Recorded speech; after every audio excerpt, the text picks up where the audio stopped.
ஆண்டவராகிய இயேசு கிறிஸ்துவின் நாமத்திலே மீண்டுமாக இந்த புதிய நாள் காலை வேளையிலும் கிராஸ் டிவி தொலைக்காட்சி நிகழ்ச்சிகளை பார்த்து கொண்டிருக்கிற என் அன்பு சகோதர சகோதரிகளே, இந்த தீர்க்க தரிசன சத்த நிகழ்ச்சிக்கு தேவ பிரசன்னத்திலிருந்து உங்களை அன்போடு வாழ்த்தி வரவேற்கிறேன்.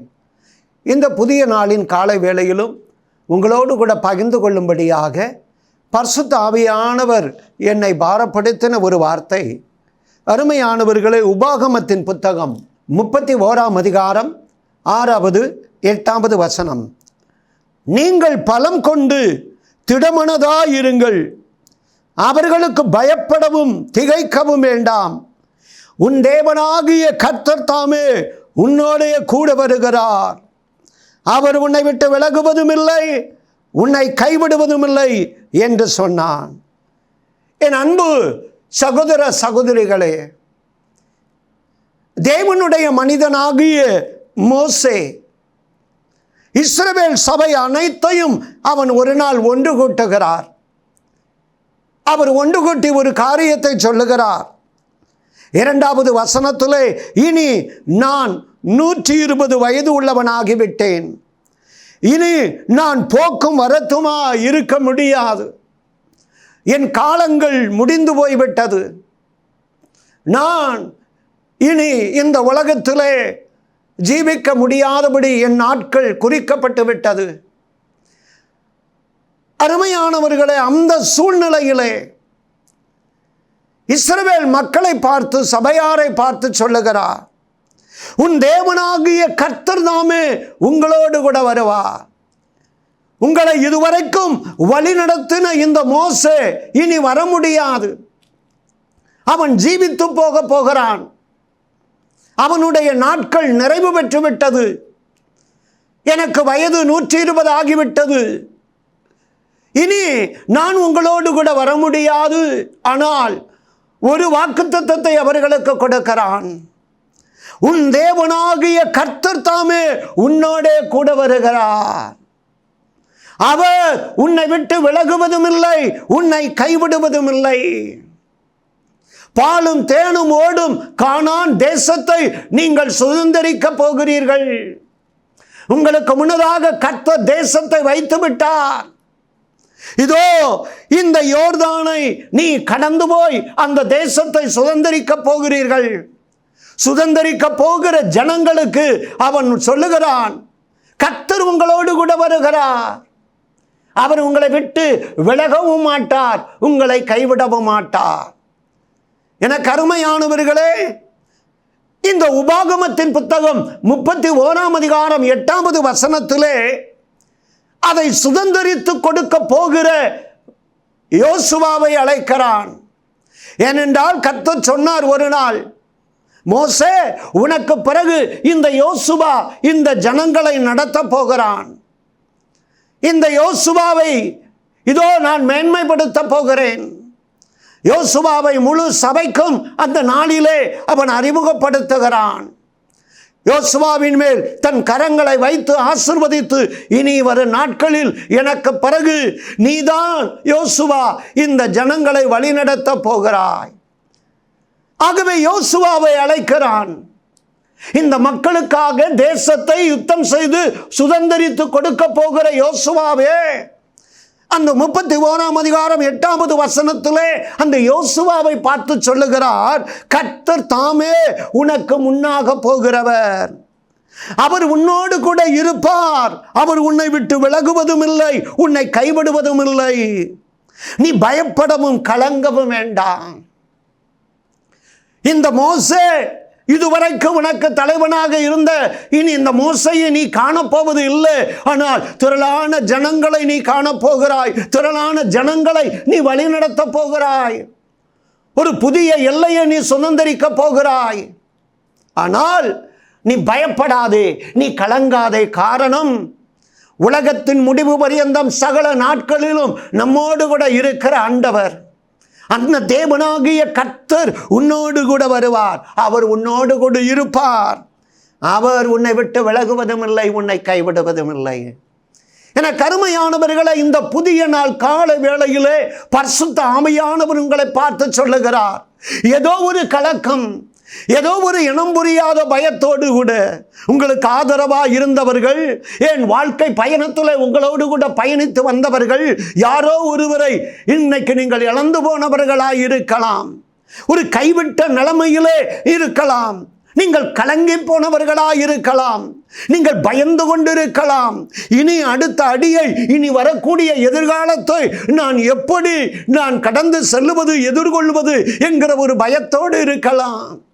அருமையானவர்களே, இதே மோசே அந்த 120 வயது முடிகிற அந்த நேரத்திலே, அவனுடைய நாட்கள் முடிகிற அந்த நேரத்திலே முழு இஸ்ரவேல் சபையையும் அழைத்து 12 கோத்திரங்களையும் அவன் ஆசீர்வதித்து தீர்க்க தரிசனமாக அவன் வார்த்தைகளை சொல்லும் பொழுது, அதே உபாகமத்தின் புத்தகம் 33ஆம் அதிகாரம் 27வது வசனத்திலே சொல்லுகிறான், அநாதி தேவன் உனக்கு அடைக்கலம், அவருடைய நித்திய புயங்களே உனக்கு ஆதாரம்.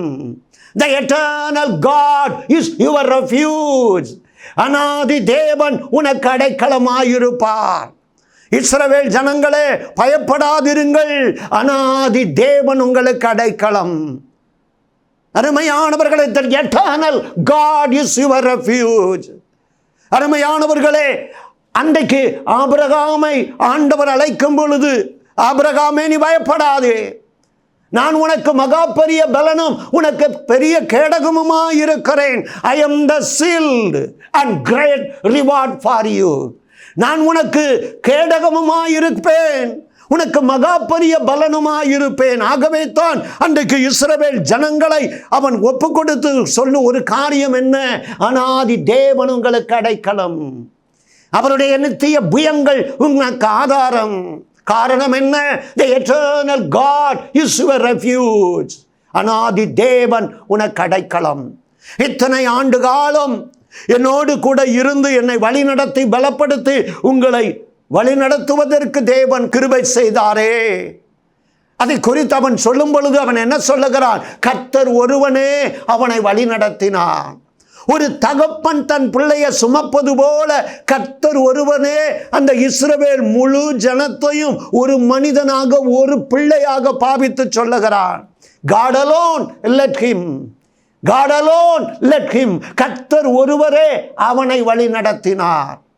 அந்த முழு பல லட்சம் மக்கள் நிறைந்த அந்த கூட்டத்தை ஒரு மனிதனாக பாவித்து சொல்லுகிறார், கர்த்தர் ஒருவரே அவனை வழி நடத்தினார்.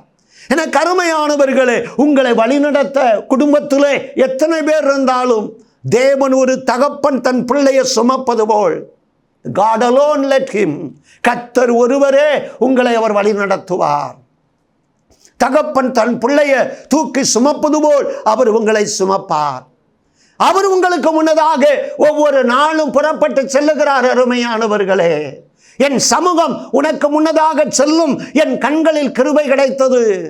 இந்த காலை வேளையிலும் உள்ளம் கலங்கி போனவர்களாக இருக்கிறீர்களோ, கர்த்தர் சொல்லுகிறார், என் சமூகம் உனக்கு முன்னதாக செல்லும். மகனே, மகளே, நீ பலம் கொண்டு திடமனதாயிரு. உன் தேவனாகிய கர்த்தர் உன்னோடு கூட இருக்கிறார். அவர் உன்னை விட்டு விலகுவதும் இல்லை, உங்களை கைவிடுவதும் இல்லை. காரணம் என்ன? அநாதி தேவன் உங்களுக்கு அடைக்கலம். இந்த வார்த்தைகளை மோசே அந்த தேசத்தை பாலும் தேனும் ஓடும் கானானை சுதந்திரிக்க போகிற மக்களை பார்த்தும் சொல்லுகிறார், அவர் உங்களை விட்டு விலகுவதும் இல்லை, உங்களை கைவிடுவதும் இல்லை. அந்த மக்களை தனக்கு பின் அங்கே வழிநடத்தி அந்த தேசத்தை சுதந்திரித்து கொடுக்க போகிற யோசுவாவை பார்த்தும் சொல்லுகிறார், கர்த்தர் உன்னை விட்டு விலகுவதும் இல்லை, உன்னை கைவிடுவதும் இல்லை. இந்த காலை வேளையிலும் இந்த தீர்க்க தரிசன சத்தம் நிகழ்ச்சியை பார்க்கிற என் அன்பு சகோதர சகோதரி, உள்ளம் கலங்கி போய் நிற்கிறீர்களோ? ஏதோ ஒரு பயத்தோடு நிற்கிறீர்களோ? இனி வரும் நாட்களை நான் எப்படி கடந்து செல்ல முடியும் என்கிற ஒரு வேதனையோடு கூட, ஒரு அங்கலாய்ப்போடு கூட, கவலை கண்ணீரோடு கூட இருக்கிறீர்களோ? கர்த்தர் உங்களை பார்த்து சொல்லுகிறார், என் மகனே, மகளே, நான் உன்னை விட்டு விலகுவதும் இல்லை, உன்னை கைவிடுவதும் இல்லை. அதே கர்த்தர் தான் ஒரு நாள் யோசுவாவை பார்த்து சொல்லுகிறார். யோசுவா ஒரு நாள் அந்த மோசேயினுடைய ஆசனத்தை பார்க்கிறான். திரளான ஜனங்கள், 20 லட்சத்துக்கும் அதிகமான இஸ்ரவேல் மக்களை பார்க்கிறான். இஸ்ரவேலிலே ஒரு பெரிய தூண், அசைக்க முடியாத ஒரு தூண் சாய்ந்து விட்டது. உள்ளத்திலே ஒரு பெரிய பாரத்தோடு கலக்கத்தோடு திகைப்போடு அவன் நிற்கிறான். மோசே சொல்லிவிட்டு கடந்து சென்றார், கர்த்தர் உன்னோடு கூட இருப்பார், அவர் உன்னை விட்டு விலக மாட்டார், உன்னை கைவிட மாட்டார். அந்த மோசேயினுடைய ஆசனம் காலியாக இருக்கிறது. இஸ்ரவேலிலே ஒரு தூண் சாய்ந்து விட்டது. உள்ளம் கலங்கினவனாக இருக்கும் பொழுது ஆண்டவர் அவனுக்கு பிரத்யட்சமாக வெளிப்படுகிறார். யோசுவாவின் புத்தகம் 1ஆம் அதிகாரம் 5வது வசனத்திலே, யோசுவா 1ஆம் அதிகாரம் 5வது வசனத்திலே, யோசுவா, நான் மோசேயோடு இருந்தது போல உன்னோடும் இருப்பேன், நான் உன்னை விட்டு விலகுவதும் இல்லை, உன்னை கைவிடுவதும் இல்லை. அதே யோசுவாவின் புத்தகம் 1ஆம் அதிகாரம் 9வது வசனத்திலே, நான் உனக்கு கட்டளையிடவில்லையா, நீ பலம் கொண்டு திடமனதாயிரு, திகையாதே, கலங்காதே, நீ போகும் இடமெல்லாம் உன் தேவனாகிய கர்த்தர் உன்னோடு கூட இருக்கிறார். ஆண்டவர் என்ன சொல்லுகிறார்? நான் உன்னை விட்டு விலகுவதும் இல்லை, உன்னை கைவிடுவதும் இல்லை. ஆண்டவரே பிரத்யட்சமாக, மோசே சொன்னது மாத்திரமல்ல, இப்பொழுது ஆண்டவரே அங்கே வந்து சொல்லுகிறார். ஏனென்று சொன்னால், அங்கே அவர் சொல்லுகிறார், அந்த யோசுவாவின் புத்தகம் 1ஆம் அதிகாரம் 2வது வசனத்தின் பின்பகுதியிலே, இஸ்ரவேல் புத்திரருக்கு நான் கொடுக்கும் தேசத்திற்கு போங்க, மோசேக்கு நான் சொன்னபடி உங்கள் கால் மிதிக்கும் எவ்விடத்தையும் உங்களுக்கு கொடுக்கிறேன், நான் கொடுக்கும் தேசத்திற்கு நீ போ, உன்னுடையதை நீ சுதந்தரிக்க போகிறாய், உனக்குரியதை நீ சுதந்தரிக்க போகிறாய். எனக்கு அருமையானவர்களே, உபாகமத்தின் புத்தகத்திலே 1ஆம் அதிகாரம் 21வது வசனத்திலே, உன் தேவனாகிய கர்த்தர் உனக்காக தேசத்தை உனக்கு முன்னதாக வைத்திருக்கிறார், நீ திடன் கொண்டு போய் அதை சுதந்தரி. The Lord your God, He has set the land before you, go and possess it. The Lord your God, He has set the land before you, go and possess it. உன் தேவனாகிய கர்த்தர் உனக்கென்று சுதந்தரிக்கும்படி நன்மைகளை நான் வைத்திருக்கிறேன். என கருமையானவர்களே, இந்த கால வேளையிலே கர்த்தர் சொல்லுகிறார், என் மகளே, என் மகனே, உன் வாழ்க்கை பாதையிலே நீ சுதந்தரிக்க வேண்டிய நன்மைகள் உண்டு, நீ பயப்படாதே. பல நன்மைகளை உன் வாழ்க்கை பாதையிலே நான் வைத்திருக்கிறேன். என் அன்பு மகனே, மகளே, உள்ளம் கலங்கினவர்களாக இருக்கிறீர்களோ? கர்த்தர் யோசுவாவை பார்த்து சொன்னார், நீ சுதந்தரிக்க வேண்டியதை சுதந்தரிப்பாயப்பா, உனக்கென்று நான் கொடுத்திருக்கிற அந்த வாக்குத்தத்தத்தின் பூமியை நீ சுதந்தரிப்பாய். ஆனால் இன்றைக்கு அது அந்நியர் கைகளிலே சிக்கப்பட்டு விட்ட நிலைமை. யுத்தம் செய், பலம் கொண்டு திடமனதாயிரு. அன்றொரு நாள் மோசேக்கு சொன்னார் அல்லவா, மோசே, யுத்தம் கர்த்தருடையது, கர்த்தரே உங்களுக்காக யுத்தம் பண்ணுவார் என்று மோசே சொன்னான். காரணம், கர்த்தர் சொன்னார், யுத்தம் கர்த்தருடையது. உங்க வாழ்க்கையில எத்தனை போராட்டங்கள் பிரச்சனைகள் வந்தாலும், see your battle as his battle, யுத்தத்தை அவருடையதாய் பாருங்கள். 40 நாள் கட்சித்த கோலியாத், ஆனால் யுத்தத்தை கர்த்தருடையதாய் பார்த்தான். நீ நிந்திக்கிற இஸ்ரவேலின் இராணுவங்களின் தேவனாகிய சேனைகளுடைய கர்த்தருடைய நாமத்தில் வருகிறேன். இறையாதே, அமைதலாயிரு, காற்றையும் கடலையும் அதட்டினவர் அவர் அல்லவா? பார்வோனுடைய சேனையை கடலிலே கவிழ்த்தவர் அவர் அல்லவா? ஏன் பயப்படுகிறீர்கள்? நீங்க சுதந்தரிக்க வேண்டிய சில நன்மைகள் இன்றைக்கு சத்துருவின் கையில் இருக்கிறதோ, ஆண்டவர் அதை சுதந்தரிக்க வைப்பார். காரணம், அவர் உங்களோடு கூட இருப்பார், அவர் உங்களோடு கூட இருப்பார். அருமையானவர்களே, யோசுவா, நீ உயிரோடு இருக்கும் நாளெல்லாம் ஒருவனும் உனக்கு முன்பாக எதிர்த்து நிற்க முடியாது. அந்த யோசுவாவின் புத்தகம் 12ஆம் அதிகாரம் 24வது வசனத்திலே, கிட்டத்தட்ட 31 ராஜாக்கள் அவர்கள் சுதந்தரிக்க வேண்டிய அந்த தேசத்திலே 31 ராஜாக்கள் அங்கே ஆக்கிரமித்துக் கொண்டிருக்கிறார்கள். 31 விதமான சத்துருக்கள். அத்தனையும் தேவ பலம் கொண்டு, தேவ துணை கொண்டு அவன் காரியங்களை நடப்பிக்கிறான். ஒரு நாள் ஆயி பட்டணம் என்கிற பட்டணத்துக்கு விரோதமாக யுத்தம் வரும் பொழுது கர்த்தரே சொன்னார், நீ இந்த ஈட்டியை இந்த பட்டணத்துக்கு நேராக பிடித்து கொண்டு நில். அவனுடைய கை தளர்ந்து போகவில்லை. காரணம், உன்னை பலப்படுத்துகிற தேவன் நான் இருக்கிறேன். உனக்கு நான் சகாயம் செய்யும் கேடகம், மகிமை பொருந்திய பட்டயம், நான் உனக்கு மகாபெரிய பலன் என்று அன்றைக்கு சொன்னார் அல்லவா ஆபிரகாமுக்கு. அனாதி தேவன் உனக்கு அடைக்கலம், அவருடைய நித்திய புயங்கள் உனக்கு ஆதாரம் என்று மோசையும் சொல்லிவிட்டு சென்றார் அல்லவா. நீ பலம் கொண்டு தினமனதாயிரு. நீ சுதந்திரிக்க வேண்டிய நன்மைகள் இன்னைக்கு சத்துருவின் கையிலே இருக்கலாம். உன்னுடைய பிள்ளைகள், உன்னுடைய பணம், உன்னுடைய சம்பாத்தியம், உன்னுடைய சுதந்திரம் எதுவாக இருக்கலாம் அருமையானவர்களே, எதுவாக இருக்கட்டும். அருமையானவர்களே, நீங்கள் 1 சாமுவேலின் புத்தகம் 30ஆம் அதிகாரத்திற்கு வரும்பொழுது தாவீதும் அவனுடைய மனிதரும் அவர்கள் சிக்லாக் என்கிற ஊருக்கு அவர்கள் வருகிறார்கள். தாங்கள் அடைக்கலமாக இருந்து வாழ்ந்த அந்த சிக்லாக்கு வருகிறார்கள். அப்படி வரும்பொழுது 3 நாள் யுத்தத்தை முடித்துவிட்டு தாவீதும் அவனுடைய சேனையும் வருகிறது. வந்து பார்த்தால் அமலேக்கியர்கள் என்கிற ஒரு எதிரிகள்.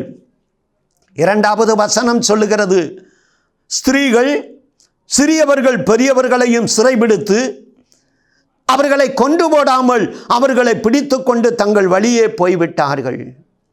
3வது வசனம் சொல்லுகிறது, தாவீதும் அவன் மனுஷரும் தங்கள் மனைவிகளும் தங்கள் குமாரர்களும் தங்கள் குமாரத்திகளும் சிறைபிடித்து கொண்டு போகப்பட்டார்கள். அதை கண்டார்கள். தாவீது பலனில்லாமல் போக மட்டும் அழுதான், எனக்குரியது சிறைப்பட்டு போய்விட்டதே. ஒரு நாள் எசேக்கியா என்கிற ஒரு மனிதன் அழுதான். உன் வீட்டு காரியத்தை ஒழுங்குபடுத்து என்று தீர்க்கதரிசி சொன்ன பொழுது அவன் அழுகிறான். காரணம் என்ன? ஐயோ, என்னுடைய பலவீனம், இந்த சுகவீனம் என்னை மரணத்துக்கு எதுவாக நடத்தி கொண்டு செல்லுகிறதே. என கருமையானவர்களை, இன்றைக்கு ஏதோ ஒரு சிறையிருப்பிலே நீங்கள் இருக்கலாம்.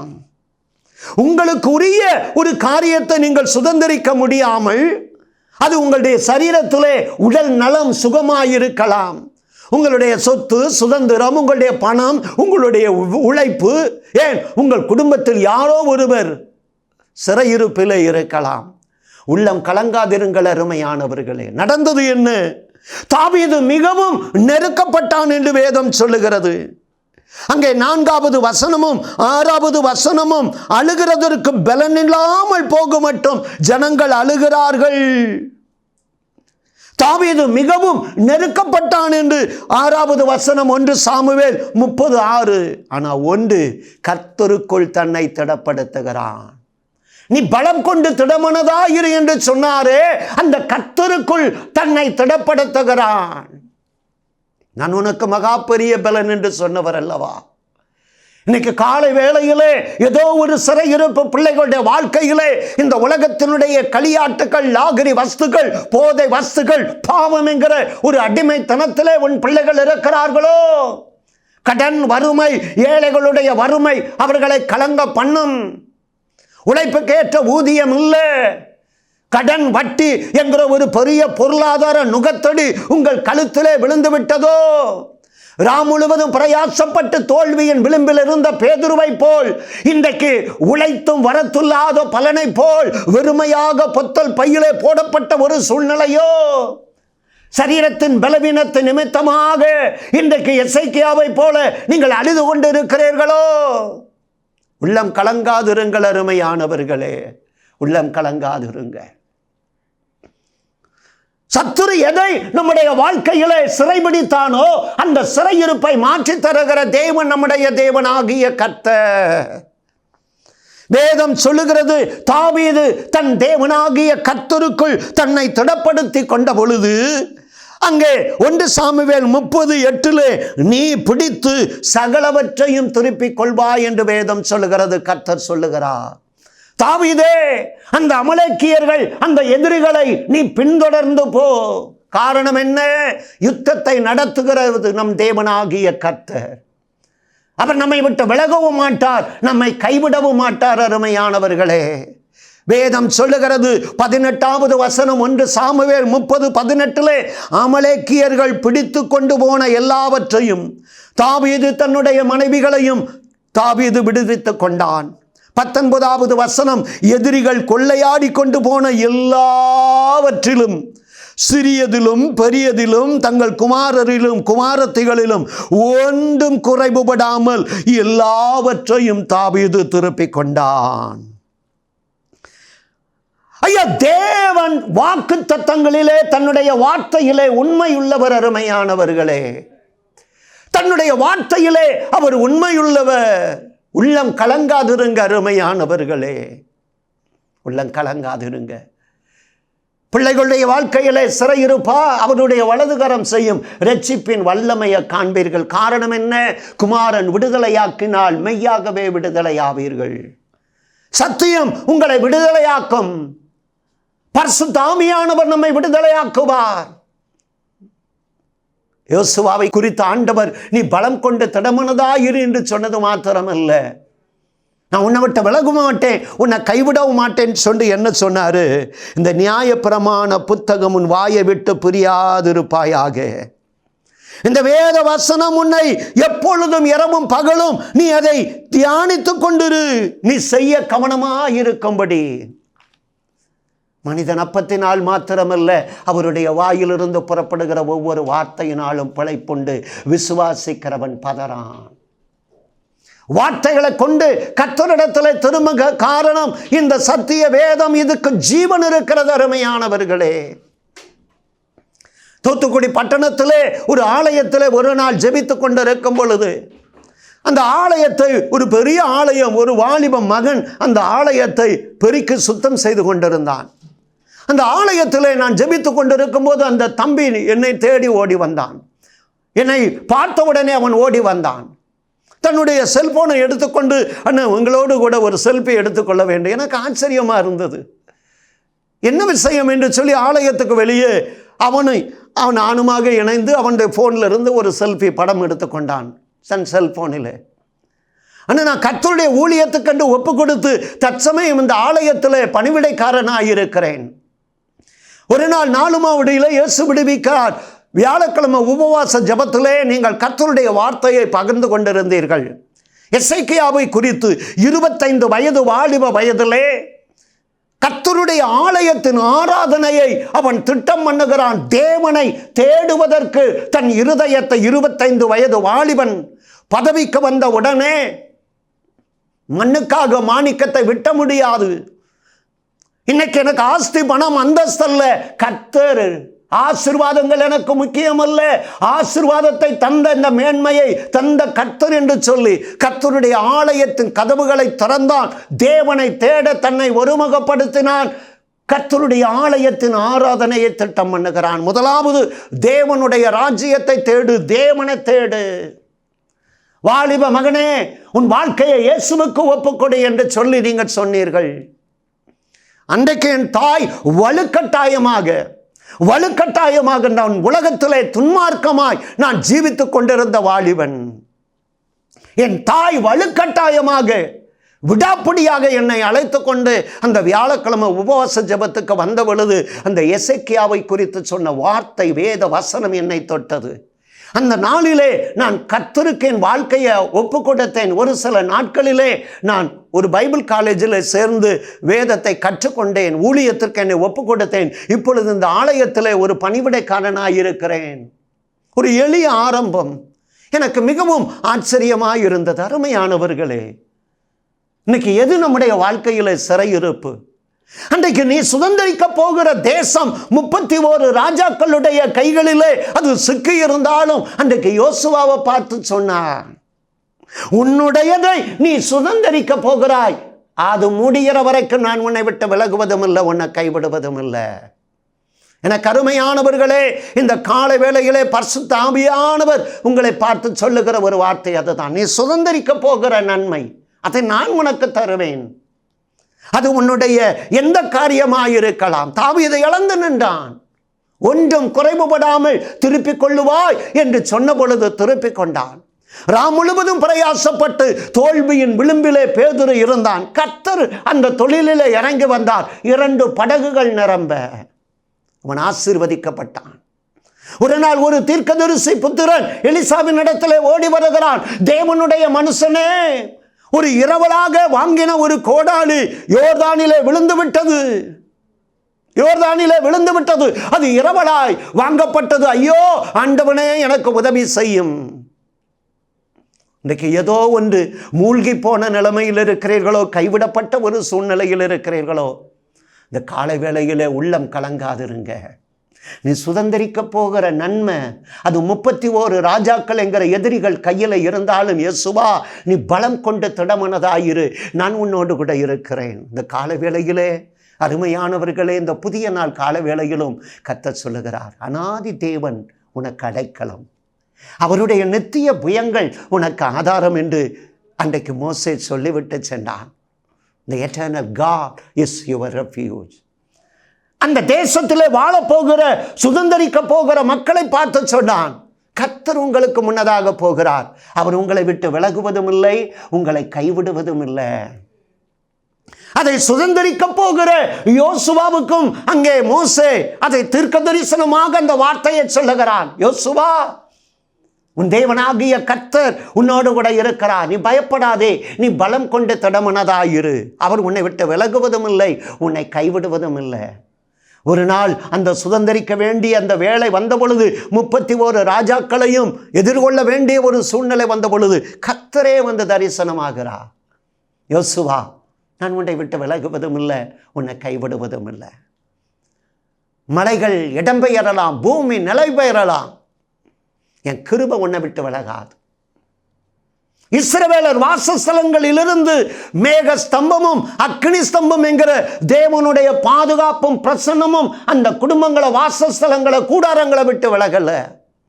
நான் உன்னை விட்டு விலகுவதும் இல்லை, உன்னை கைவிடுவதும் இல்லை என்று சொன்ன ஆண்டவர் யோசுவாவை பார்த்து என்ன சொன்னார்? நான் விலக மாட்டேன்.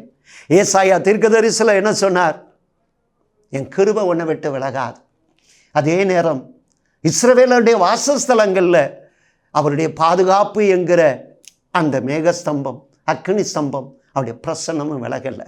இந்த காலை வேளையிலே ஏதோ ஒரு கலக்கம் உங்கள் வாழ்க்கை பாதையிலே அன்றைக்கு மோசையை இழந்து நின்ற யோசுவா, ஒரு யுத்தம் செய்து சுதந்திரிக்க வேண்டிய ஒரு சூழ்நிலை, எதிர்காலம் எப்படி இருக்குமோ என்று கலங்கிக் கொண்டிருந்த சூழ்நிலை தான்.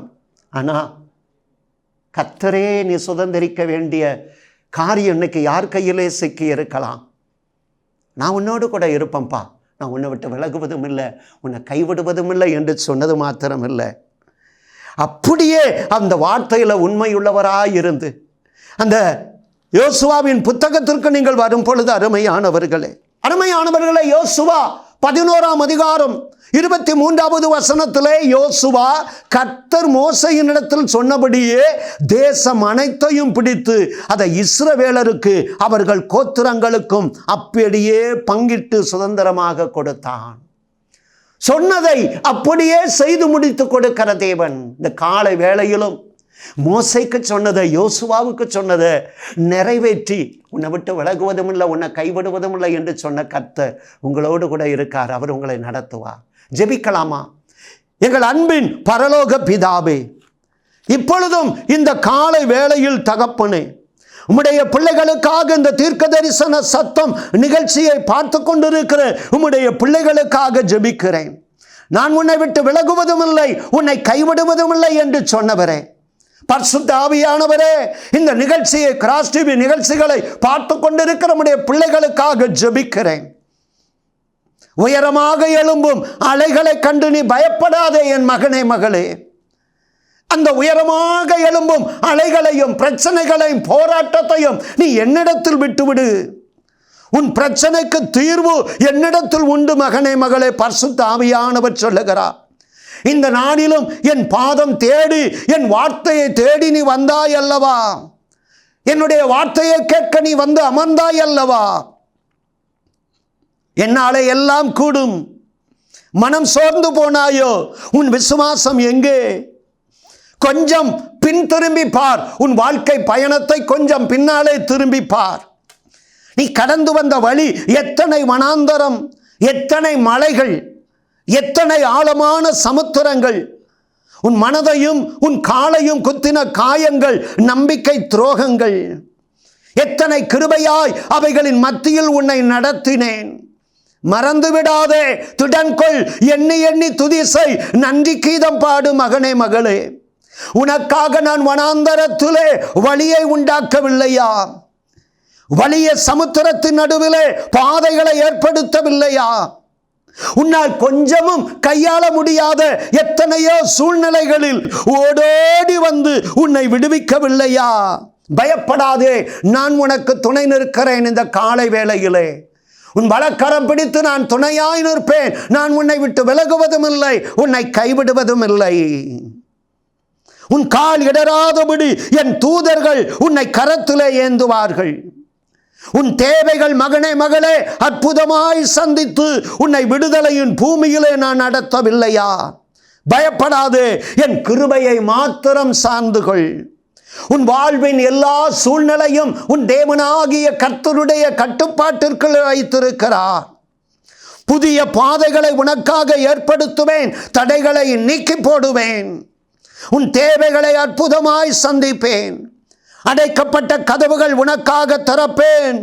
என் செட்டைகளின் நிழலிலே உன்னையும் உன் பிள்ளைகளையும் குடும்பத்தையும் மறைத்துக் கொள்வேன்.